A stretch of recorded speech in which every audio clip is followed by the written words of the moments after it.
wrestling legend today, the Iron Sheik. And I just want to say, well, a few things. Most importantly, I want to send my love and my support, my strength, my light, my mana, and my condolences to the Iron Sheik's family, who I consider Ohana. They are a family of ours too as well. As I think a few of you may know, I grew up calling the Iron Sheik Uncle Sheiki, and when my dad and the Iron Sheik used to wrestle together, not only in the WWE, but also before that when we were living in the Carolinas, in North Carolina.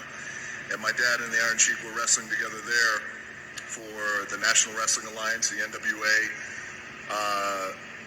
Uncle Sheiki would come over to the house and his wife would babysit me, and I was about 8 years old at that time, and I was a pain in the ass even then.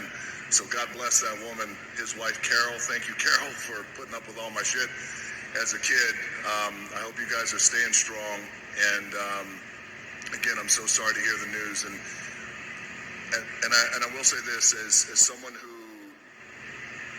has professional wrestling in his blood, and had it not been for the world of professional wrestling, I would not have the life that I have today, because it was everything. And my grandfather was in pro wrestling, my dad, my cousins, my grandmother, everybody, you name it. So as a man who loves professional wrestling, I want to take a moment to acknowledge the Iron Sheik and all of his accomplishments. And of course, there's so many Iron Sheik stories that are just classic and legendary as the man himself. I'll share this really quickly with you guys. So when I first started as a rookie in the WWE, it was a WWF at that time.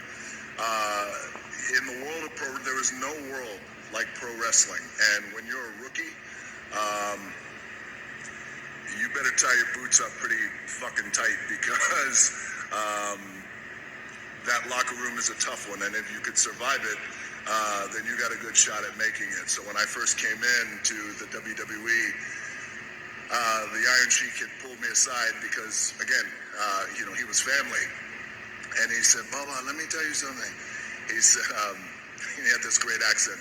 He said, "You come into the locker room, you sit down, you shut your mouth, you don't say anything, and you just watch and you learn. And then," he said, "and then you understand who the good people and who the jabronis."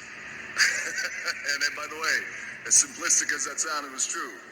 I sat there every night in the locker room, I'd shut my mouth and I'd just watch and I'd learn. And of course, a couple of years later, when I became The Rock, I borrowed the term jabroni, and The Rock says, "You jabroni, shut your mouth and know your role." I use that word, that jabroni. And by the way, jabroni became a fixture in lexicon. I believe it's in the Webster's dictionary now, and they give me credit for it. No. The truth is, all the credit goes to the Iron Sheik, because that was his word. He used it. I just happened to come along and, start saying it in my promos. "You jabronis." But Iron Sheik, thank you. Thank you for the memories. And perhaps more importantly, thank you for paving the way.